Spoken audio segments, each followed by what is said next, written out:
Please welcome to the stage Chief Executive Officer of TikTok, Shou, and Deputy Editor-in-Chief of Bloomberg Editorial and Research, Reto Grigori.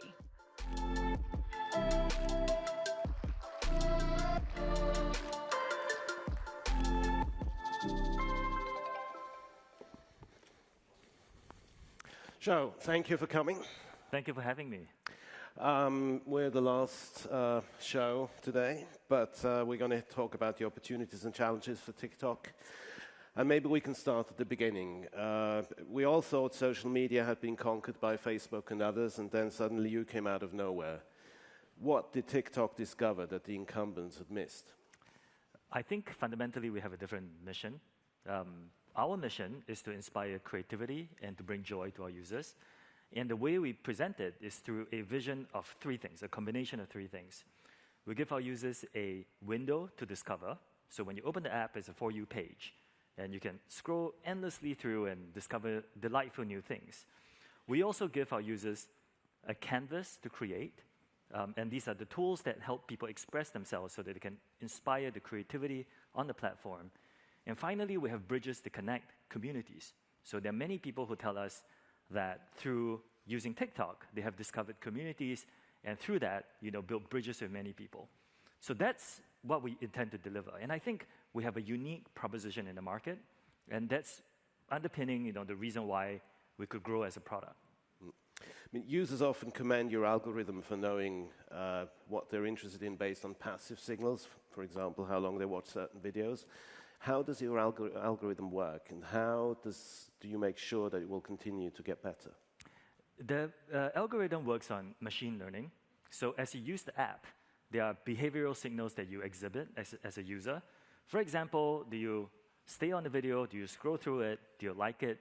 Do you share it? Do you comment on it? And what the algorithm does is it takes all these signals, it goes, puts it through a machine learning algorithm. It learns and it tries to match your behavior with content that is the best fit for you. So it's all mathematics at the back of it. Obviously now the others are trying to catch up. What do you make of all the copycats? I mean, you have Instagram and Reels, you have YouTube with the Shorts. Elon Musk has at least mused about bringing back Vine. How worried are you that they're going to get it right and do something similar? I think, first of all, competition is a great thing for the market. It gives the users more choices. Short video is clearly a very, very effective way for people to communicate with each other. So it doesn't really come as a surprise that many other products are adapting and adopting the short video format. For us, we come back to this. We believe we have a very unique mission and vision that we want to build. And every other company is a little bit different like that. So we're very confident in our ability to deliver our mission to our users in a way that the competitors won't be able to. Let's talk about one of the competitors. Just got bought by Elon Musk. I'm sure you're enjoying the show, but what exactly are the opportunities that you see as he sort of experiments, shall we say, with Twitter? Well, I'm sure like many of you in this room, I'm following the news of what Elon is doing and the changes that he's making at Twitter. I think it's a little bit too early to tell. And to be fair, what we are seeing is a little bit of the changes that is public. And I'm sure there are many other changes internally. So I'm not sure it is very fair to comment on where he's taking the company at this point. I think it's a bit too early to tell. I mean, it's unusual, shall we say, that you can fire half the workforce and your company is still going. What would happen to TikTok if you fired half the workforce? I hope that day never comes. The way we are organized is one where we don't need to lay off half the workforce to achieve the efficiency levels that we want to achieve. But just coming back to Twitter, do you think you can actually run a company with half the staff, any company? I don't know the situation at Twitter in detail. For many tech companies, including ourselves, one of the largest teams that you will have is your trust and safety team, which is not only the people who design the policies around community guidelines, but the people who complement the machines in terms of content moderation and protecting the platform and making sure that the content is very safe. Now, that is an investment that I think is not definitely worthwhile if you want to keep the platform a very safe platform. How many people do you have in content moderation? It's in the tens of thousands. Obviously, you're in a pretty unique position. You have a China-based owner, ByteDance. You have a very big business in America. There's a lot to navigate. The previous administration tried to force your sale. Now you have Marco Rubio and Mike Gallagher. They want to ban you. Yesterday, FBI Director Chris Wray says he's extremely concerned about your app, and all this comes in the middle of a security review in America. Are you a little bit nervous about your future? The first thing I would say to all the reports is that we clearly pay a lot of attention to it. And national security concerns are concerns that we take extremely seriously.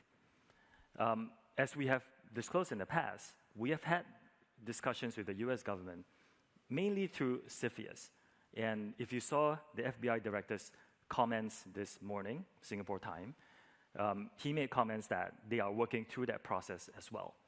And I'm very confident, because it's confidential, so I cannot talk about the details, but I'm very confident that through the detailed discussions that we're going to have, we will come up with a solution that will reasonably address the national security concerns that the policymakers have. They are, all the negotiations obviously are confidential, but can you tell us, where you're moving to? I mean, everyone is aware of Project Texas, I think. I think to give the crowd a bit more context, the way consumer internet companies like ourselves traditionally deal with data access is on a requirement basis, which means that your engineers and your employees get access to certain kinds of user data based on a rigorous set of protocols, which is underpinned by requirement. If you require to build a product, if you require access to a certain set of data to build a product, you have to justify it, and through the protocols, you get access to it. No consumer internet company that I know of organizes access to data by nationality. Nobody does, you are from this country, you're sitting in this country, you therefore don't have access to certain kinds of data. Now, in the future, we are building a very rigorous and robust new model. This is pioneering. And we have internally named this Project Texas. And the way this is going to be done is that we're going to move the data that we store in Virginia and in Singapore into Oracle's cloud infrastructure. That's our partner. Oracle's going to look after it for us. We're going to have new and improved data access protocols such that only an entity of US residents that in the US will have access to a certain set of US protected data. So that's the setup that we're going to have. It's unprecedented. No company has attempted this. It's extremely expensive and difficult to build, but that's the project that we're undertaking at this point. What's the timeline for that? It's something that we have been working on for quite some time, and hopefully in the near future we can make more announcements on the milestones that we have hit. But, so going forward, the Chinese government will have no access to US data or European data? The way we have built this is, going forward, only a group of employees who sit in the US under a special entity will have access to certain kinds of US data. Now, if the Biden administration goes back to the Trump view and tries to force a sale, do you have a plan B? Because of the discussions that we are having with the US government, we are confident we can come with a reasonable solution to the national security issues. And so we are confident that that's a situation we can avoid. So there's no plan B? Okay. You already mentioned platform safety and security. You said, I think, or you made that one of your top priorities, both for you and for the company. In an interview with David Rubenstein in March, you mentioned some of the goals, that making sure that the community guidelines are well understood, making sure that we have the tools and capabilities to have a safe environment. It sounds a little vague. Can you give us some example, or one example, what exactly you're doing, so we can make sure that the 10-year-old doesn't watch bad stuff? In a nutshell, the way we think about our platform is that we have a set of rules. And there are 14 of them. They're public. You can search for them. They're called community guidelines. And they determine what is allowed and not allowed on our platform. It's stuff like we don't allow violence. We don't allow pornography, so on and so forth. There are 14 of them. The way we have designed them are such that they're easy to understand, and they're easy to operationalize internally. What we then do is that we build policies around these community guidelines. We train our machines to recognize content that violates the guidelines, that takes down the content. We also have, as we talked about, a significant trust and safety team of content moderators who make sure they can complement the machines. And as our growth user base continues to grow, and the platform grows in terms of the number of videos that are being uploaded, we are investing more and more to make sure that we're staying ahead of the growth in terms of keeping the platform very safe. Now, why do we care so much about this? Because our mission is to inspire creativity and to bring joy. And if we don't have a safe and trusted platform, it's very difficult for people to inspire each other and bring joy to each other. So this is something that we take extremely seriously. And since the time I've been in my role, I've made this a very, very top priority for us. So you expect the 10-year-old or the 12-year-old to read the guidelines before they sign up, or how does that work? Our app is designed for people who are 13 and above. If you're a 10-year-old, the 10-year-old could say, I'm 13, right? My 10-year-old does that all the time. The app is designed for users who are 13 and above. If you're below 13, in certain countries, like the United States, you get a very different experience. In many other countries, you're not allowed to use the app. Now, for parents in this room, I strongly urge you to comply with this. But if your teenage children are using the platform and you want to have additional protection for them, please go to settings. There's something called family pairing. And under family pairing, there is a series of tools that we have built for parents and guardians to make sure that they understand the experience that their children are having, that their teenage children are having on TikTok, including the ability to restrict. There's a restricted mode where even more content is restricted on the platform, sort of beyond the experience that you would have as an 18-plus user. Let's zoom out a little bit. The global tech industry obviously is going through a reckoning. How has that affected your business, your ability to raise capital, your relationship with your shareholders? Is it tougher? Like every other company, we cannot escape a global slowdown. So the economy, is clearly not what it was at even 12 months ago, and we are not immune to it as a business. At this stage of our growth, we believe that the most important thing is to continue to build the tools to add value to our advertisers and our customers and our users and people who use our platform to make a living. And there are many, many businesses like that. And we believe that as long as we do that, we are on the right track. So even though there's a slowdown, even though it obviously hurts us like every other company, I think it's something that's manageable within our company at this stage. So Facebook is firing 11,000 people. Amazon is going to fire people. Are you slowing down hiring at least, or are you also eliminating some roles? We have always been more cautious in terms of recruitment. So at this stage of our growth, I think our cadence of hiring is just right for us. We are still hiring, although at a pace that we think corresponds with the global challenges that we're facing. Right. I think the FT reported the other day that you reduced the sales forecast for 2022, I think by 2 billion or so. Well, it was an internal discussion. Right. I think somehow made it into the newspaper. It did. But ballpark, is that right? I think ballpark is important for companies to adjust to the economic reality and to make sure that you are investing at the right pace for yourself. Right. So to revive growth, what can you do in the slowdown? Do you have any innovations coming, anything surprising? In terms of the product, I think probably the most important thing is to really just listen to your users. Listen to what they want and make sure that you're delivering this for them. For us, for example, I just came back from London. And one of the things that I do when I travel is that we get together creators and users and businesses that are on our platform, and we speak to them. And we ask them, and I met met a whole series of people, but there was this one that really stuck with me. It was a gentleman who used to work at a big tech company. He really didn't like his job, but he really liked baking. So he started making cookies for his team, and his team was like, "You're so good at this, you should do this for a living." So he did. He started a company. He does these pre-baked cookies. Really fun.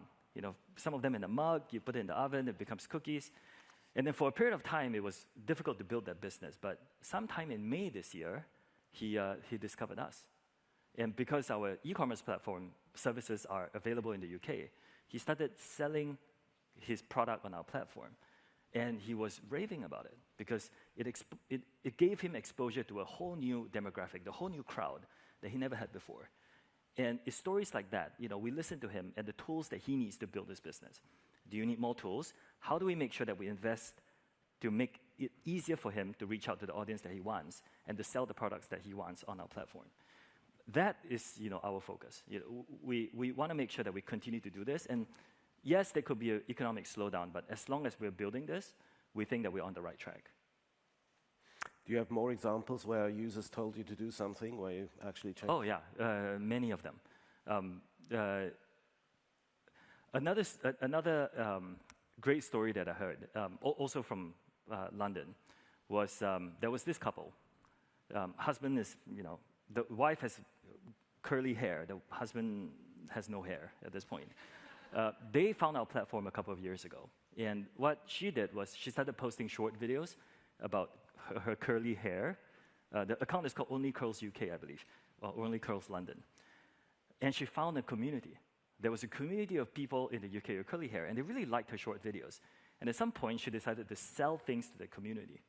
So beanies that doesn't, mess up your curly hair, and it became a proper business. They told us that they started with something like 500 pounds of capital, and now they're making millions in revenue per year. Every story like that, everywhere we go. You hear stories of people, small businesses, finding and leveraging our platform, finding their communities, and then building something very meaningful out of it. And that's the mission that we want to deliver. Inspire creativity, bring joy. This creativity is not the narrow definition of creating a short video. It is unleashing sort of human productivity and that kind of creativity. We're out of time, but I always ask people, if you could turn back the clock, what's the one thing you would do differently with the company? We always say that the most important thing for us, apart from growing the business today, is to earn trust, particularly with non-users. And today, a number of policymakers are not users of our platform. Now, if we had more time, I think trust is not something you earn overnight. There is no one big thing I can do to make everybody trust me. I think what we need to do is to identify consistent actions that we need to take, addressing concerns that policymakers have, building solutions around those, making sure that we are very, very consistent in the way we behave. And through that, through a substantial period of time, earn trust from everyone. So if I had more time, that's the one thing I would want to do. If I had more time to earn that trust, I think, as a business, we would be in a much better place to deliver the mission that we want to deliver. Shou, thank you very much. Thank you.